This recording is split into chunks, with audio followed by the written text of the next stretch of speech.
esses crimes do ano de 73, porque realmente foi um ano que mudou um pouco o rumo daquela inocência que a gente vinha vivendo dos anos 60, não que não acontecesse antes, mas num só ano, 3 crimes envolvendo crianças que não era comum, não era não estava na crônica policial.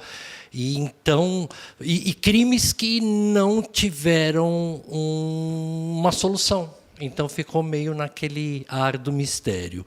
O crime da Ana Lídia, e antes de falar especificamente do crime, eu gostaria de falar assim, eu tenho acompanhado alguns comentários no YouTube, e eu acho muito legal trazer esses crimes sem solução, porque é um exercício para todo mundo que está aí. Eu vejo muitas pessoas falando, Beto, que eles ficam levantando, não, mas a perícia deveria ter feito isso, sim, a investigação deveria ouvido este ou aquele. Isso é muito legal, porque acho que a ideia é isso. Ao invés de apresentar apenas um caso pronto para vocês, é trazendo esses casos sem solução para vocês poderem exercitar esse pensamento investigativo que vem trazendo vocês, né, desde sempre para cá. Então, e só uma coisa, o canal se chama Crime e Mistério. Então, esses casos são literalmente a junção dos dois.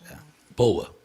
Então, vão treinando aí esse espírito investigativo, esse feeling de vocês, que é essa proposta de trazer essas coisas mais antigas, muitas vezes, e no olhar de um psicólogo, porque vai trazer muito aspecto simbólico que às vezes outro profissional não vai trazer. Mas, enfim, a menina Ana Lídia, uma menina de Brasília de 7 anos, não é, Beto?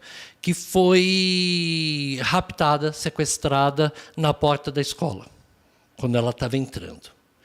E isso causou ela foi sequestrada, isso causou um grande corre-corre, e menos de 24 horas depois, o cadáver dela foi encontrado num terreno baldio no entorno da Universidade de Brasília, 1973, Brasília de 1960. Brasília, nessa época, ainda era um lugar muito ermo, cheio de terrenos. As pessoas foram para lá para habitarem e trabalharem na capital federal, então havia ainda um certo clima de cidade do interior, né? E esse crime realmente abala a cidade.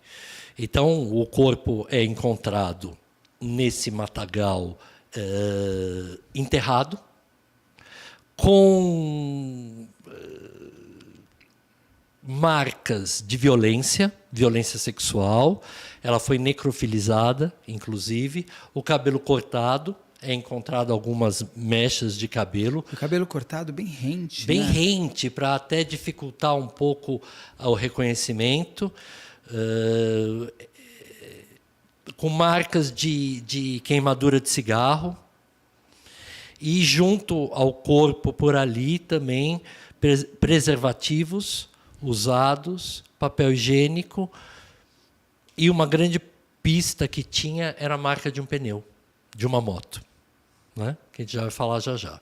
Então, quando eles encontram esse corpo 24 horas depois, menos de 24 horas, com essas condições, que é divulgado, isso cria uma comoção. Você já tinha tido, em maio, o caso Araceli, não é?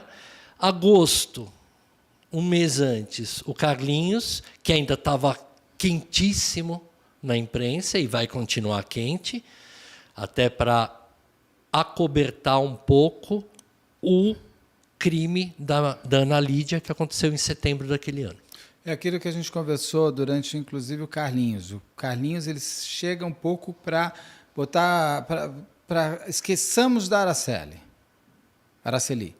Aí vem o Carlinhos. Vem a Ana Lídia, mas a Ana Lídia não é tão famoso, eu digo assim, não é tão famoso, é horrível quando a gente fala assim, como se tivesse, o melhor Oscar de crime vai parar. Não é isso que eu quero dizer.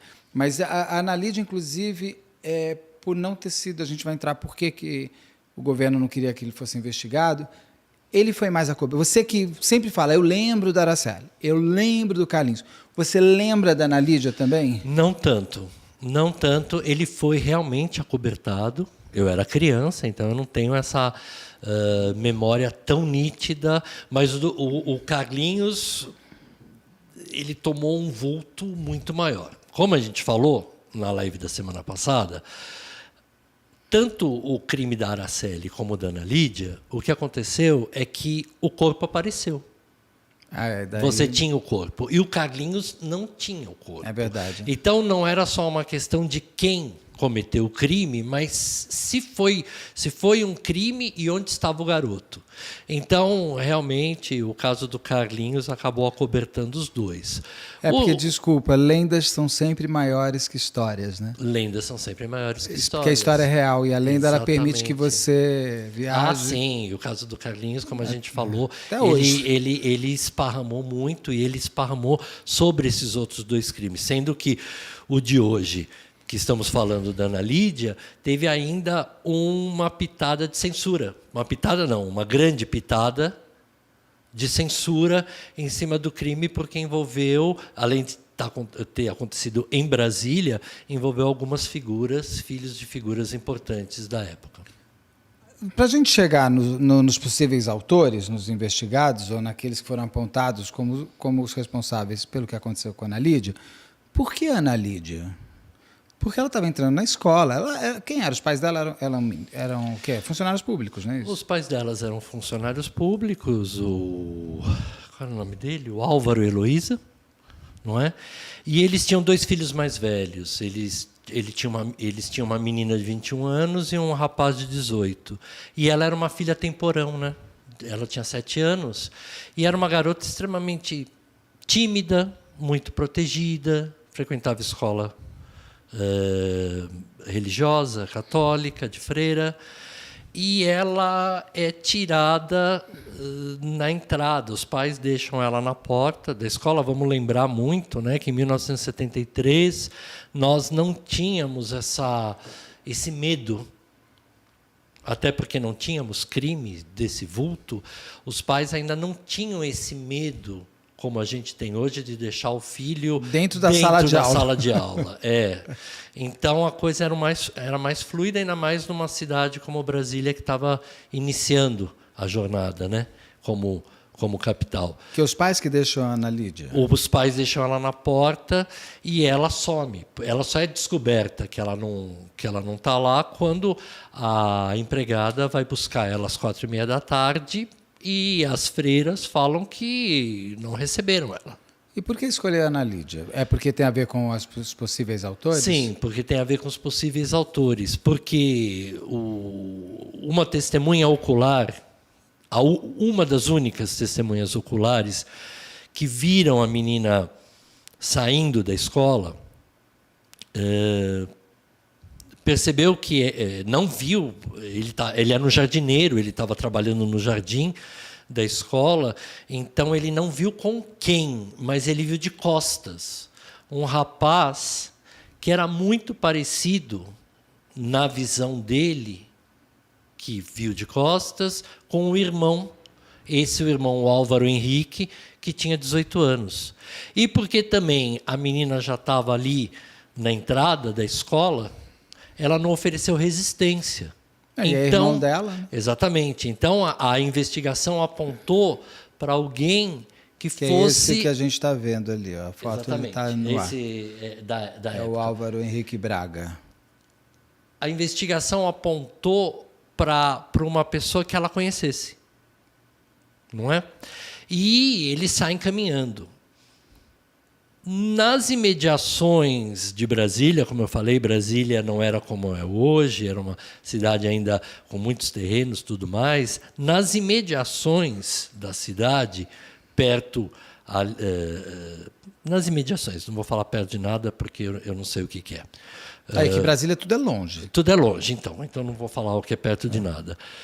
Nas imediações, perto de uma casa, um garoto que estava no quintal, uma outra testemunha ocular, ele vê Ana Lídia chegando com o rapaz e entrando sem resistência num carro. E essa cena chama muito a atenção dele, porque ainda era um lugar um pouco ermo. E esse rapaz que estava no quintal, fazendo alguma coisa, ele assiste essa cena da Ana Lídia chegando. Ela estava chegando da escola ou já estava chegando de algum lugar? Ela já tinha saído da escola, ela já estava numa caminhada. Andando, não foi num carro? Não. Ela estava andando e eles chegam num carro vermelho que estava esperando. E entra o rapaz, a menina, e tinha gente no carro. E a partir dessa última visão, né, da garota, ela desaparece e vai aparecer depois morta. Ou seja, quem teria... Essa é uma das linhas de investigação, Sim. de que o irmão dela teria... Tem alguma outra linha de investigação que apontou para outras pessoas? Não. Sim, apontou para uma pessoa que até era relacionada com o irmão e relacionada com outras pessoas, que era um funcionário que trabalhava com a mãe da Ana Lídia. Qual é o nome dele? E esse funcionário podia ser uma história só? Raimundo Lacerda Duque, o Duque, que chamavam ele. Podia ser uma história só.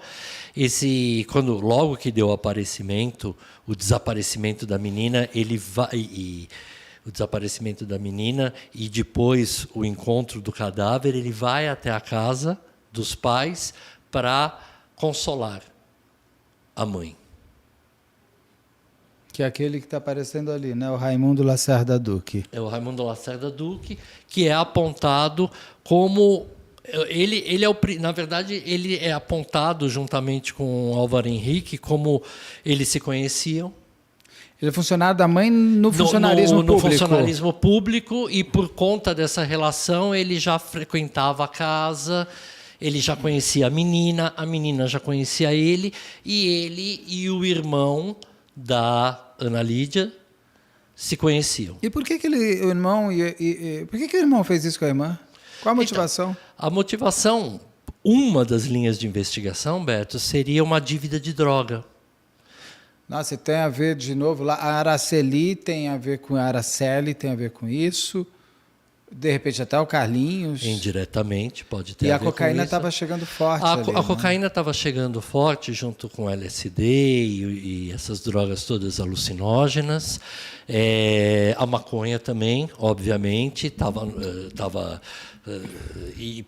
mas principalmente a cocaína, né? Estava chegando muito forte. Brasília era um eixo do poder e era um eixo do tráfico. Sim. Que vinha da América Latina, né?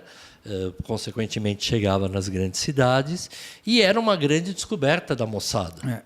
Eu conversei com uma pessoa, uma fonte, eu vou brincar, de jornalista de hard news, conversei com uma fonte que me fala o seguinte, que a cocaína era muito cara. Ela é dessa época, ela conheceu essas pessoas, ela conheceu inclusive os acusados, e ela me fala que a cocaína era muito cara e que o irmão da Ana Lídia deveria estar, de repente, endividado para conseguir comprar, porque ele era um funcionário público, ele não era dos generais, ele não era dos ministros.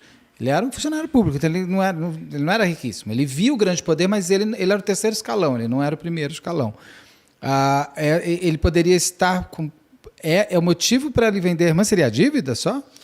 Só porque eu digo que é tão baixo isso, não tem uma psicopatia aí nada. Não é tão baixo, não. Nesse meio havia muita... onde há muita droga, havia umas dívidas enormes, não é? E havia muita chantagem, muito assassinato para pagar.